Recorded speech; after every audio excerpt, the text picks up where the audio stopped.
Un couple heureux. Depuis plusieurs années, Thomas Vergara et Nabila Benatia filent le parfait amour. Tous deux se sont rencontrés lors du tournage de la saison 5 des Anges de la télé-réalité en 2013. Malgré des hauts et des bas, ils ne se sont jamais quittés et ont accueilli leur premier enfant, Milan, en octobre 2020. Très heureux, le couple n'hésite pas à s'afficher sur les réseaux sociaux et enchaîne les déclarations d'amour. Pour les 35 ans de son mari le 3 septembre dernier, la candidate de télé-réalité a dévoilé une photo en sa compagnie.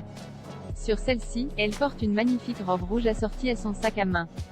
À ses côtés, Thomas Vergara vêtu d'une chemise blanche et d'un pantalon noir. Joyeux anniversaire mon amour. Meilleur papa, meilleur mari, écrit-elle. Une déclaration faite également dans sa story Instagram. Joyeux anniversaire à l'homme de ma vie, la plus belle personne que je connaisse. Je t'aime, meilleur papa du monde, a-t-elle indiqué. Dans les commentaires, les internautes ont immédiatement complimenté le couple affirmant qu'ils sont les plus beaux.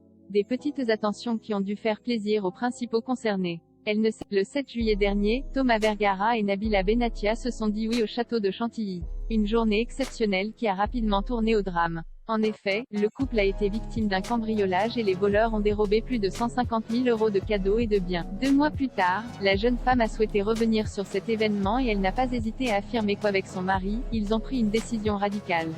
Nous, on ne retournera jamais vivre en France, a-t-elle affirmé. La raison, en tant que personnalité publique, on a un petit garçon à protéger.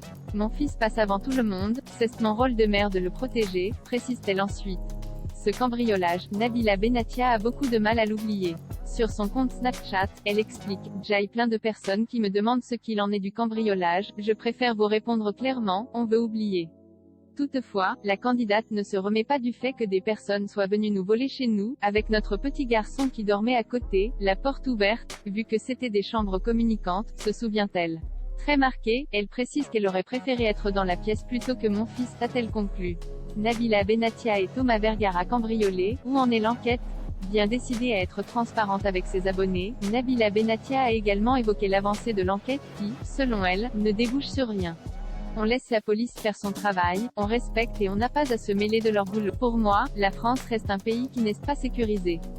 Alors que de nombreux candidats sont partis s'installer à Dubaï, la jeune femme précise « Tout le monde s'étonne Kwansen aïe mais si vous ouvrez un peu les yeux, vous verrez Kwansen tous, sans exception, fait braquer, cambrioler, séquestrer ou menacer. C'est fatigant et ça n'arrive pas qu'aux gens connus », a-t-elle conclu.